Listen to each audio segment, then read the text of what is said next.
Hello and welcome, dear students of class 6th. I am Shaman Vijay Ronald, your teacher, and today I am going to teach you chapter number 4 from Gulmohar Language for Life 9th edition. The name of the chapter is A New Name, composed by a Korean writer named Linda Sue Park. Children, in this video lecture, I'll tell you about the author. Then we'll discuss the word meanings given in the glossary. We'll tell you the story in a nutshell, means in short, and then read the story for you.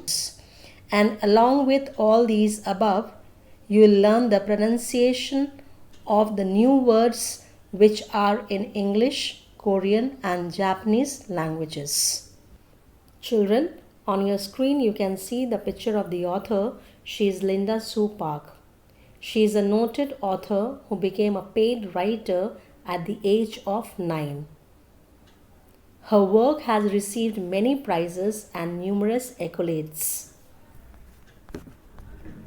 She was born on March 25th, 1960 in Urbana, Illinois, US. At present, she is 61 years old. By occupation, she is a writer. She holds a degree of bachelor's in English, and she writes poetry and young adult fiction. Fiction means novels and stories which describes imaginary events and people. And to her credit, she has received a Newbery Medal Award in 2002 for her novel A Single Shard. This medal was given to Linda for the most distinguished contribution to American literature for young people. Children, Linda is basically a Korean. Her parents shifted to the US in 1950s. She has been writing poetry and stories since the age of 4. She published her first book in the year 1999. The name of the book was Seesaw Girl. Linda learned gymnastics from Stanford University and graduated with a high degree in English. And at present, children, she lives with her family in Rochester, New York. Children, now let's discuss the words and meanings from the glossary of this chapter.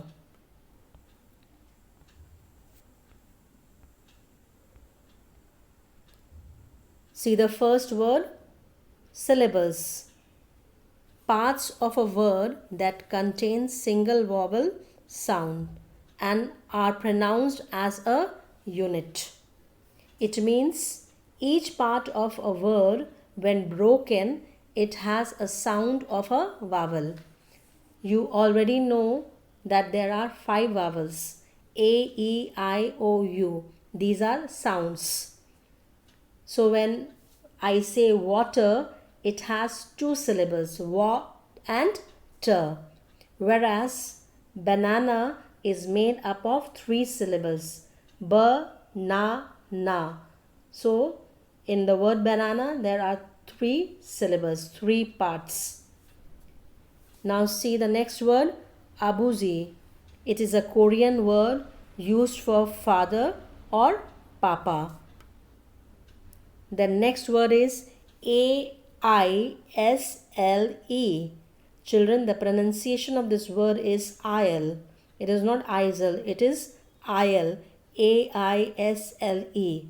It means a long narrow space between rows of seats in a room, an airplane or train. So you may prepare a narrow passage. Aisle means a narrow passage. You may write a narrow passage in your book with a pencil or a pen, and you may underline. For abuji, you have to learn only father. Now next see the Korean family name. Kim means gold in Korean. It refers to a clan of people that lived in the mountains. With this in mind, the father chooses Kaneyama as their Japanese family name. Yama means mountain in Japanese and Kane means gold. So you have to underline these words and their meanings. Kim means gold in Korean. Yama means mountain in Japanese. Kane means gold in Japanese. Now, on the next page, we have prompted. It means encourage them to say their Japanese name. In one of the paragraphs, when I'll read it out for you, you will find that the Japanese teacher prompted the Korean children and helped them out for saying their names. So prompted means either you can learn encouraged or you can learn helped out. San, respectful way to address someone in Japanese. Children, it is actually a title of respect which is put at the end of the name. It is used both for a male or a female. Then the next word is empire. It refers to the Japanese empire. You may cut empire and write there kingdom. Abrupt, sudden and unexpected. On the next page, you have a Korean word, omoni. It means mother. Then welts, raised red area of skin caused by being hit or from cuts that are healing. You may learn welts means scar, injury or hurt. Soothed, made her feel better by putting something to ease or relieve the pain. So, in short, it means reduced pain in body.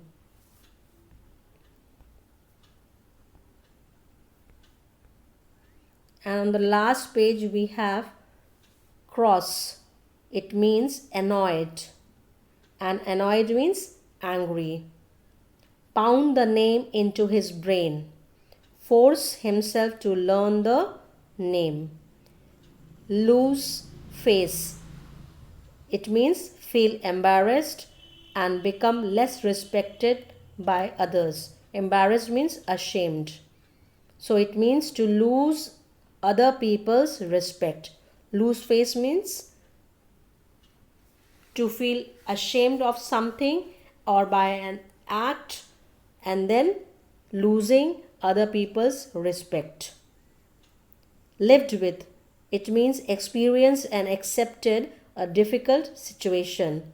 And in simpler way, it means suffer. Flicked another glance. It means looked very quickly. Glance means a very rapid or a quick look. So flicked another glance means looked very quickly. Children, now I am going to read the story for you. But before that, I am going to tell you the pronunciation of few of the words given on page number 29. You should also open your books and keep it in front of you. The first word is sonohi. The second is Taeyul. It is Korean word and it pronounced as Taeyul. Then the third is Japanese word and it is spoken as Kanayama Keiko. Then Abuzi, already I have told you. The fourth one is again Japanese, that means Magomi. Then we have Korean word, it means Myeongjin. It is pronounced as Myeongjin. Then Masado, the Japanese word, and the last one again is Korean, that means that is pronounced as Yongwon. Yongwon. Children, this story name is an extract, means a part taken from the novel named When My Name Was Keiko by Linda Sue Park. This is an imaginary story which shows the difficulties and bad experiences of the Korean families during the World War II. Linda, through this story, helps her readers understand what a typical Korean family went through while under Japanese rule. All Korean people were forced to change their names from Korean to Japanese. They were also forced to read, write, and speak Japanese and unwillingly adopt Japanese culture while leaving their own. They had to even dress up like them. From this story, you will come to know that how did a 10-year-old Korean girl, Kim Sonahi, and her brother, Kim Taeyul, feel when they were forced to change their Korean names and keep Japanese names. They were heartbroken but couldn't help as Korea was captured by Japan and the Japanese ruler as well the Japanese army officer were very strict and merciless. Now let's begin with the reading of this chapter, A New Name by Linda Sue Park. This is the story of a 10-year-old Korean girl, Kim Sonahi, and her brother, Kim Taeyul. It is the year 1940 and the Japanese have taken over Korea. The Korean people are very unhappy. They do not have the freedom to learn their history, follow their culture, or speak their language. Suddenly, there comes a new law. All Koreans are to take Japanese names. The children's father knows that the law must be obeyed or else his family could face strict punishment. So he helps them choose Japanese names that reflect their Korean roots. Now Sonahi must learn to accept her new name. How does she feel? Now children, see the first paragraph. When my turn came, I pointed to the letter K. Abuzi gave me a new name and I went around whispering over and over. Keiko, Kaneyama Keiko, Keiko. Japanese family names are usually long, like Kaneyama. Korean ones, like my name Kim, are short. Similarly, Korean first names are almost always two syllables, but Japanese first names can be long or short. I liked how Abuzi had hidden our real last name in the new one he had chosen for us. And he had done the same for my first name as well. Girls' names often ended in ko, which means girl in Japanese. But ko could also mean the sun's rays. So Keiko meant rays of brightness, the same as my real name. And yet, while I could accept Kaneyama Keiko as a name, I could not think of it as my name. For the next few days, there was terrible confusion at school. We had to call our classmates only by their Japanese names. Suddenly, the girl across the aisle from me was Megumi and not Myongjin, and the boy who sat behind me was Masado instead of Yongwon.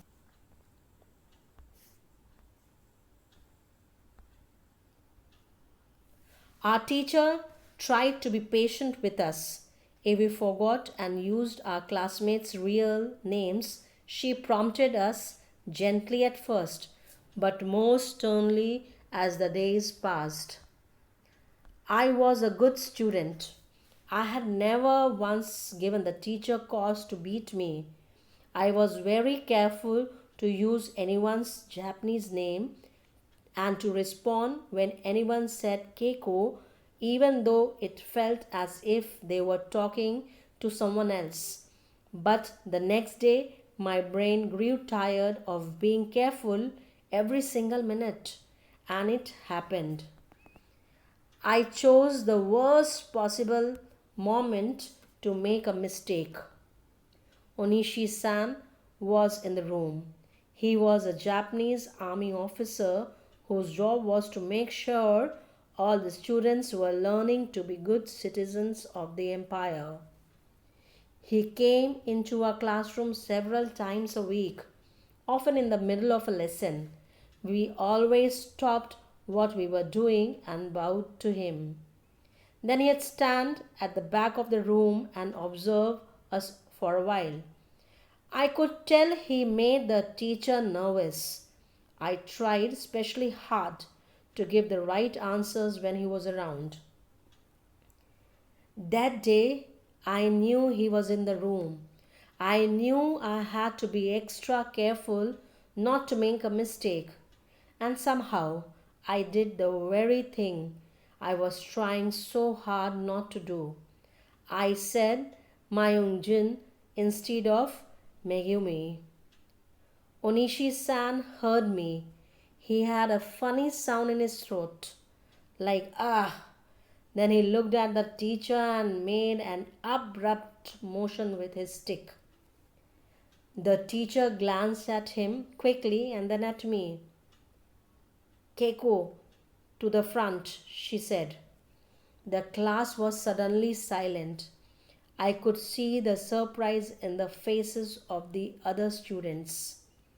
After all, I was the daughter of the vice principal and I had never been beaten before.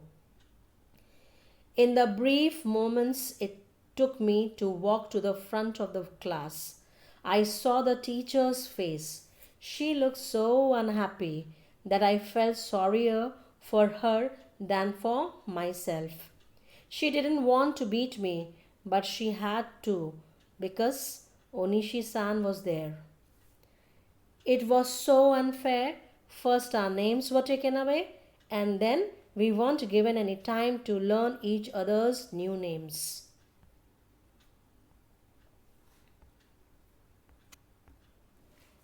So, when the bamboo cane swished through the air, I was angry, not frightened.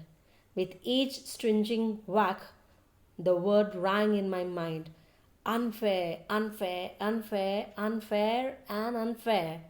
Best of all, I was too angry to cry.